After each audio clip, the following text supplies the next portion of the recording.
Donc, tout d'abord, un petit peu pour expliquer un petit peu ce qui va se passer.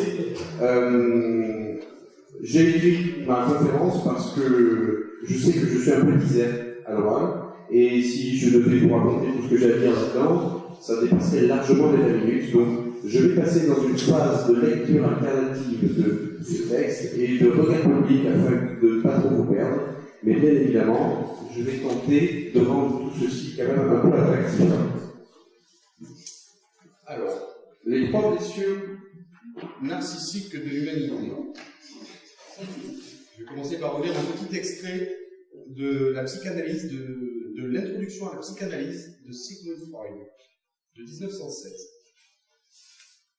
Dans le cours des siècles, la science a infligé à l'égoïsme naïf de l'humanité de graves démentis.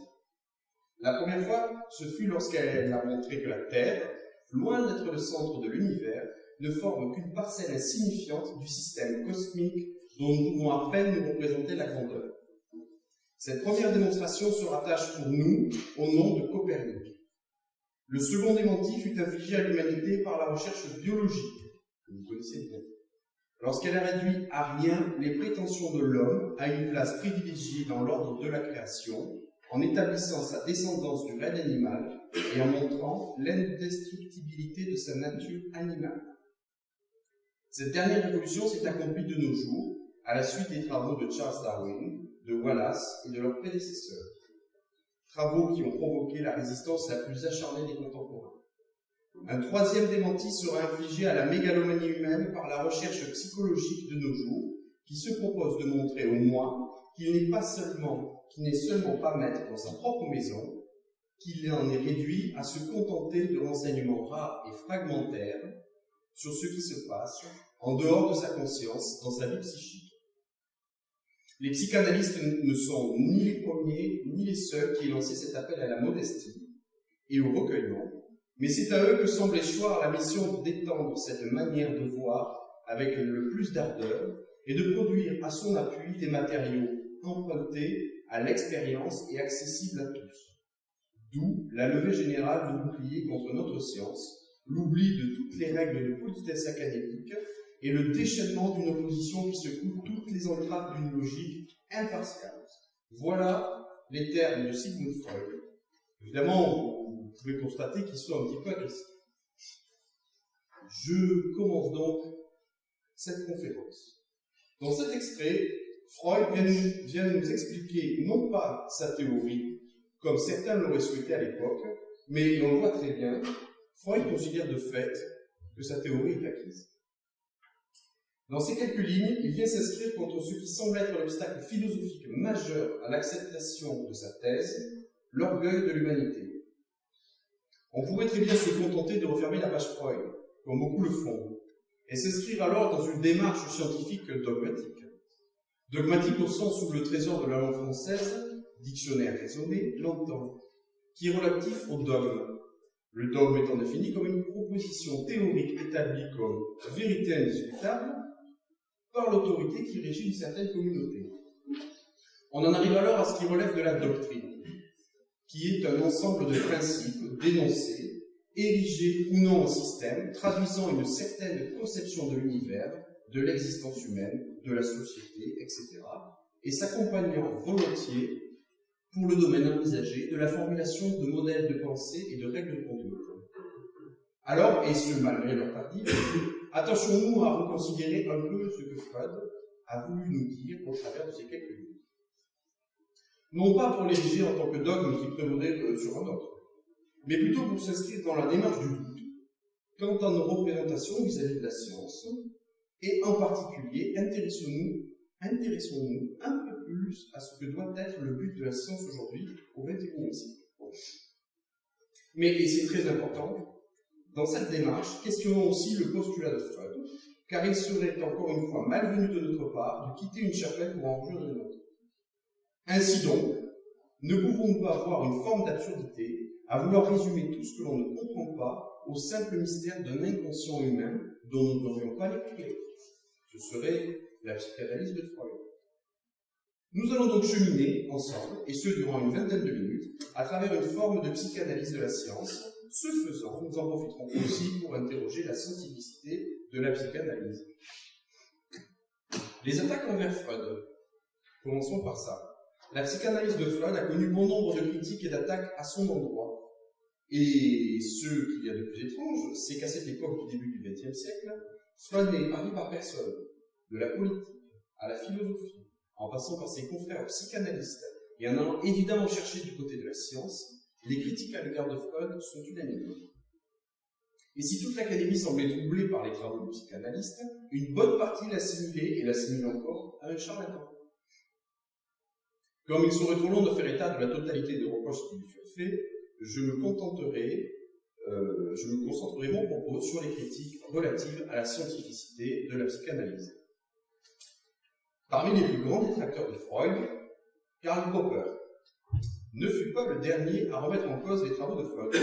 Dans son ouvrage « La science, conjecture et réfutation » de 1963, Karl Popper insiste sur le fait que la théorie de Freud ne relève pas de la science, mais d'une pseudo-science, ne pouvant pas satisfaire le critère de falsifiabilité propre aux énoncés scientifiques. Il faut comprendre ce critère de falsifiabilité comme la possibilité de pouvoir réfuter la théorie.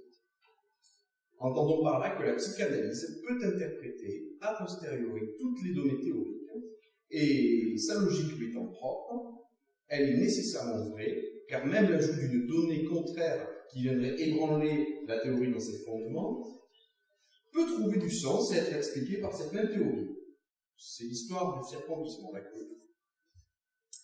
Ce reproche se base aussi essentiellement sur le manque empirique de cette discipline selon ses détracteurs. Elle ne serait en fait qu'une théorie basée sur des notions d'auto-analyse de Freud, et l'absence de cas notoires et surtout l'impossibilité de faire des tests permettant la réfutabilité de la psychanalyse renforce cette idée. Alors qu'une théorie scientifique, qui serait mise à l'épreuve par la communauté scientifique et qui s'avérerait reproductible, irréfutable, et donc certaine, serait alors une théorie scientifique et rentrerait alors dans le domaine de ce qui est vrai. On a beaucoup reproché aussi à la psychanalyse d'emprunter à la science, et ce dans une démarche de justification d'elle-même, la science comme alibi. J'emprunte à la science, donc je suis science. Dernièrement, et de plus en plus, la science oppose aussi la psychanalyse à la psychologie clinique et aux neurosciences, qui viendraient alors terminer d'abattre la théorie freudienne. Maintenant que nous nous sommes appesantis sur le point de vue de la science et sur les reproches que celle-ci faisait ou fait encore à la théorie freudienne, intéressons-nous un peu plus au message de Freud dans son approche des 3 blessures narcissiques. Quelles sont-elles, ces 3 blessures narcissiques? Donc, dans son introduction à la psychanalyse, comme nous l'avons vu tout à l'heure, Freud ne répond pas directement aux attaques qui lui sont faites.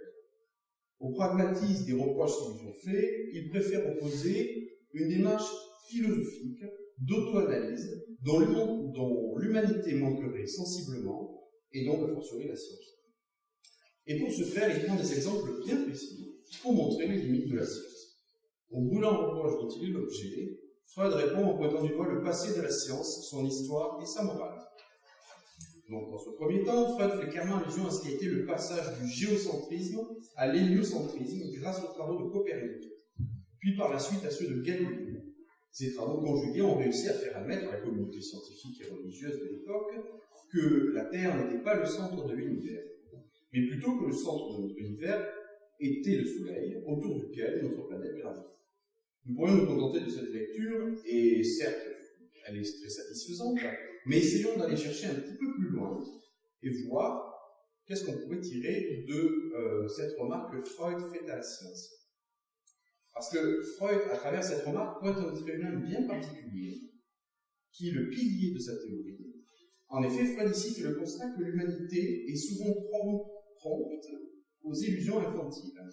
Ce jugement ne pouvant être fait qu'à posteriori, après vérification, nous en arrivons aujourd'hui à regarder nos ancêtres qui croyaient au géocentrisme et à la platitude de la Terre de manière bienveillante. Comme nous regardons un enfant avec compassion lorsque celui-ci découvre que le Père Noël n'existe pas. C'est la science alors, j'ai pas fait choquer personne pour cette c'est la science alors que nous remercions d'avoir permis de rétablir une vérité face à l'ignorance de l'homme. N'oublions simplement pas qu'à la base de cette vérité, il y a eu les doutes d'un homme. Aujourd'hui, tout le monde s'accorde à dire que la Terre est elliptique et qu'elle tourne autour du Soleil. À travers cette métaphore, Freud nous dévoile sa pensée et nous dit ce que doit être la science pour lui, c'est-à-dire non pas le révélateur de notre hégémonie par rapport à la nature, mais plutôt celui de notre insignifiance vis-à-vis de celle-ci. Donc dans son deuxième exemple, Freud enfonce le clou, c'est la théorie de Darwin qui a mis à mal le créationnisme et l'anthropocentrisme. Nous ne sommes pas les enfants de Dieu.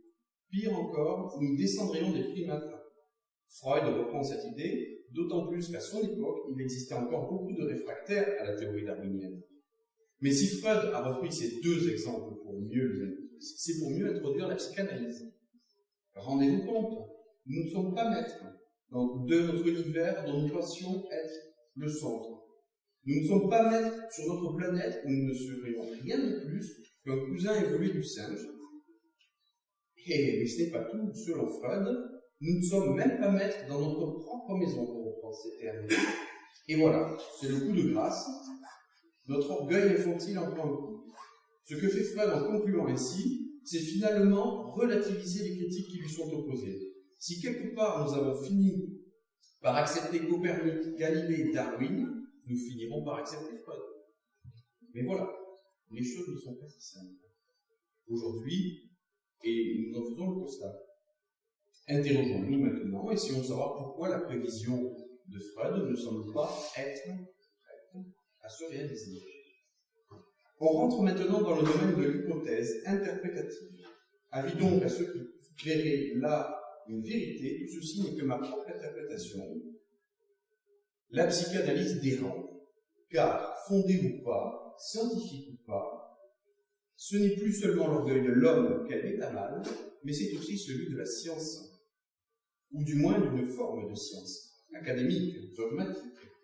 Quoi de plus terrible pour celui qui croit en la possible omniscience et omnipotence de l'humain, de s'entendre dire que nous ne contrôlons pas notre pensée. Et si à l'intérieur de nous, ça pense comme dit Freud, en sommes-nous maîtres? Cela signifie-t-il que toutes nos découvertes scientifiques ne sont pas tant les nôtres? Plus grave, le dernier espace de liberté que nous pensions avoir ne serait finalement qu'une illusion de liberté? Notre ego s'en remettra-t-il? Si nous ne sommes maîtres nulle part, sommes-nous alors comme des animaux qui vivent dans la nature? Sommes-nous toujours aussi sûrs de notre supériorité? Plus terrible encore, au début du XXIe siècle, siècle de la démocratisation des savoirs avec Internet et des nouveaux moyens de communication, qu'adviendra-t-il des savants? Déjà tant mis à mal par la psychanalyse qui tendait à démocratiser un petit peu la science traditionnelle, par son caractère plus démocratique et qui permettait à tout le monde de se l'approprier, aujourd'hui, tout le monde pourra donc prétendre au statut de savant, si nous avons la possibilité de nous informer et de nous renseigner par nous-mêmes. Ou alors plus personne. C'est tout cela que la psychanalyse questionne. Bien loin de moi de souscrire à tout ce que dit Freud. On pourrait même lui trouver étrangement un point commun avec ce que la science moderne a de moins poétique. En effet, il est troublant de voir une ressemblance entre le déterminisme psychique absolu de Freud et le déterminisme universel. D'un côté, Freud disait de son déterminisme. On sait que beaucoup de personnes invoquent à l'encontre du déterminisme psychique absolu leur conviction intime de l'existence d'un libre arbitre. Cette conviction refuse de s'incliner devant la croyance au déterminisme. De ce postulat, Freud disait prédictible par des méthodes psychanalytiques toutes les pensées de l'homme. En théorie, le déterminisme universel, un peu plus loin, quant à lui, se définissait ainsi notamment à travers Paul-Henri Thierry d'Holbach, au XVIIIe siècle, dans son ouvrage « Système de la nature ». Il disait ceci, vous allez voir, c'est très intéressant, dans un tourbillon de poussière qu'élève un vent impétueux, quelque confus qu'il paraisse à nos yeux, dans la plus affreuse tempête excitée par des vents opposés qui soulèvent les flots, il n'y a pas une seule molécule de poussière ou d'eau qui soit placée au hasard, qui n'ait sa cause suffisante pour occuper le lieu où elle se trouve et qui n'agisse rigoureusement de la manière dont elle doit agir. Un géomètre qui connaîtrait exactement les différentes forces qui agissent dans ces deux cas et les propriétés des molécules qui sont mues démontreraient que, d'après les causes données, chaque molécule agit précisément comme elle doit agir et ne peut agir autrement qu'elle ne le fait. On remarque que la falsifiabilité du déterminisme universel rappelle sensiblement celle de Freud. On en revient à ce fameux serpent qui se mordait. Pour conclure, et c'est là le cœur de mon propos, l'intérêt de cette conférence, de ces conférences, n'est pas tant de différencier qui a raison ou tort. Ce n'est pas non plus d'attribuer les bons points. Ce n'est pas non plus d'essayer de vous persuader du bien fondé de la psychanalyse. Je laisse chacun libre de se faire sa propre opinion. Mais je vais simplement donner la mienne. Dans ce cas présent, je crois que Freud a raison sur un point. L'humanité est orgueilleuse. Et comme il appartient à chacun de se forger sa propre opinion en essayant toujours d'avoir une démarche philosophique, il va nous falloir multiplier ce genre d'occasions, comme aujourd'hui.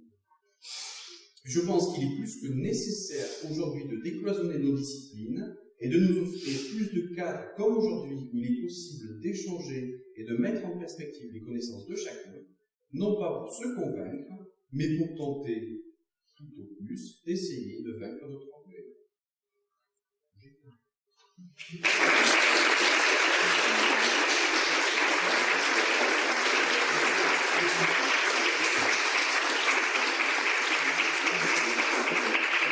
Est-ce que les gens ont des questions? J'arrive.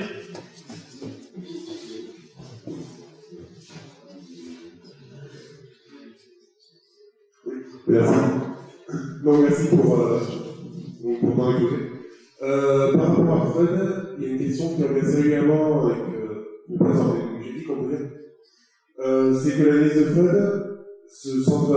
Est-ce que tu as le sentiment que l'analyse de Freud ne se centre peut-être pas un petit peu trop sur l'individu, sans des fois ne pas prendre en gros d'essayer de soigner individu par individu, ne pas prendre en compte la société autour de lui, son lien par rapport au pouvoir, son lien par rapport au travail, etc.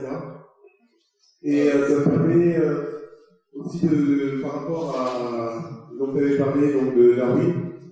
Il y a 2 ans, on a fait venir à Paul Sabatier, Patrick Thor, qui est responsable international des recherches sur le darwinisme, et qui expliquait justement la loi du plus fort, la loi qui veut qu'une espèce survie ou pas par rapport à une autre, n'est pas applicable au sommet, n'est pas forcément applicable au sommet d'une espèce, et notamment pour l'espèce humaine, c'est pas des individus qui se combattent les uns les autres, comme l'idée qu'on peut se faire du darwinisme, mais c'est bien des individus entre eux qui interagissent et qui font une société. Du coup, est-ce que, juste me permets de parler de Patrick Thor, parce qu'il est devenu dans le cadre de la semaine de la pensée marxiste, on réitère le festival dans 2 semaines, donc je vous invite à réserver dès maintenant la date qui vous suivra. Mais donc, du coup, est-ce que l'analyse de Freud est complète? Est-ce que s'intéresser qu'aux individus est suffisant pour sauver cette affaire? Eh bien, non.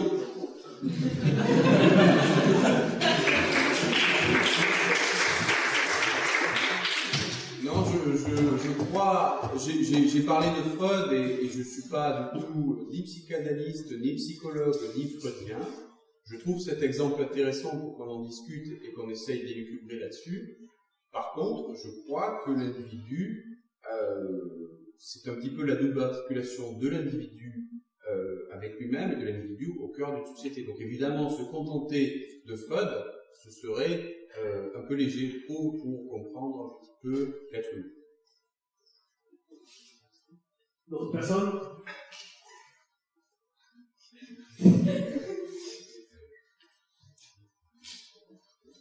Ah. 5 ans. Merci d'avoir posé cette réflexion sur l'orgueil de tous les habitants humains. Et sur la fin, tu as émis une proposition, notamment l'humanité est orgueilleuse. C'est le point que tu accordes du moins à Freud. Est-ce que là aussi, ce ne serait pas le résultat ou la résultante d'une croyance, de moins dire que l'humanité est orgueilleuse, parce que ce n'est pas préjugé d'une connaissance complète de l'humanité. Donc, si on veut, c'est anticiper sur ce que l'humanité est appelée à devenir et simplement sur ce qu'elle a été. Est-ce qu'on ne fait pas, on n'est pas un petit peu victime de notre ethnocentrisme, de l'ocentrisme, parce qu'il s'agit aussi finalement, vis-à-vis de cette humanité-là. Et finalement, ce que je veux observer, ce que je trouve intéressant, et je pense que nous avons tous de cette idée-là, c'est que il semblerait pertinent, du moins dans le cadre qui est le cadre actuel, de mettre en relation de la connaissance, le savoir et la croyance. Et voir comment, que dans une forme de science, dans un univers de science où la science devient un petit peu cette maîtresse qui dicte un regard sur la vérité, comment ces triades connaissance, croyance et vérité discutent entre elles. Alors, je ne sais pas si dans ton regard que je propose, dans le regard que je propose vis-à-vis des blessures narcissiques de Freud, on ne pourrait pas soigner une blessure qu'on porte plus ou moins tous vis-à-vis de la science et qui continue peut-être de cultiver notre regard sur ce qu'on est aujourd'hui. C'est une très bonne question. Je crois que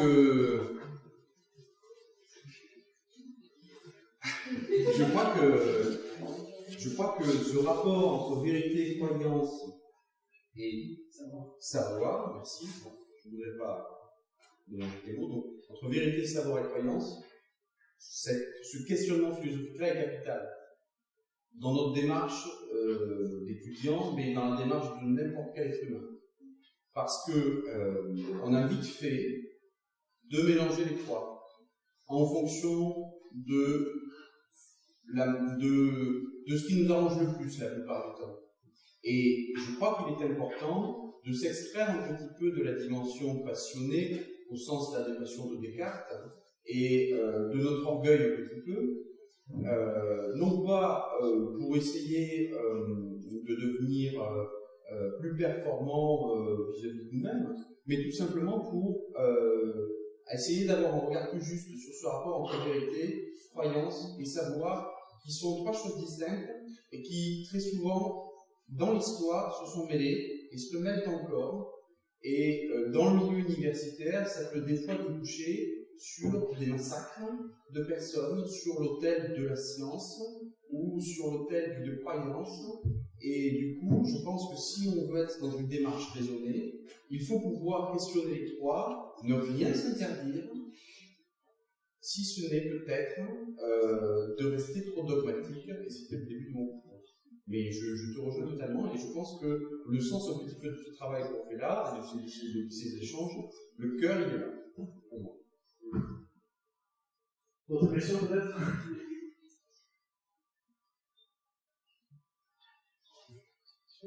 Pas une question, une suggestion. Ne serait-il pas bon d'avoir une formation en histoire, en philosophie des sciences, en fait, de sciences? Je crois que, je ne sais pas, est-ce qu'il y a des formations que vous l'avez? Eh bien, je suis... Ce qui se fait de plus en plus dans les écoles d'ingénieurs et qui, je crois, à l'université, je ne sais pas, vous en avez? En fait, on a toujours fait ça, la charte, sur l'histoire de leur discipline, de leur science, c'est pas le problème de la science, c'est d'avoir une vision plus large avec l'histoire des idées et des mouvements et une réflexion sur le sens.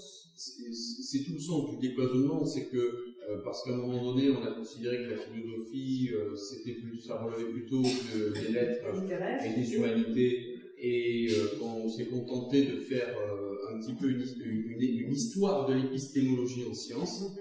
Il manque un petit peu aujourd'hui, en effet, de l'épistémologie de la philosophie en sciences, comme il peut manquer aussi de temps en temps chez les humanités beaucoup de quotidiennes scientifiques.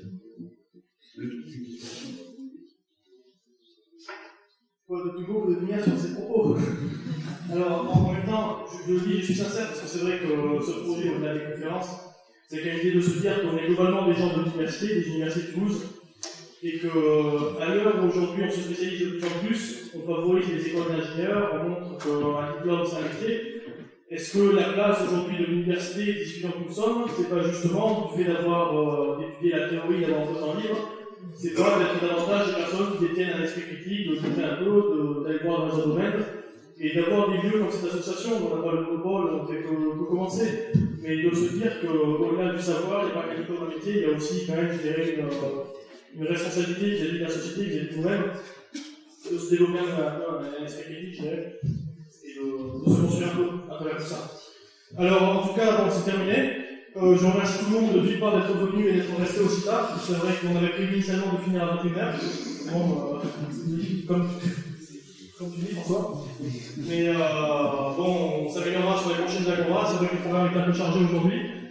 En tout cas, ça fait vraiment plaisir d'avoir autant de monde et de se dire qu'on a réussi, quand même, quelque part, tous, à sortir un peu de notre routine, notre train quotidien pour arriver à être ici et à faire quelque chose ensemble.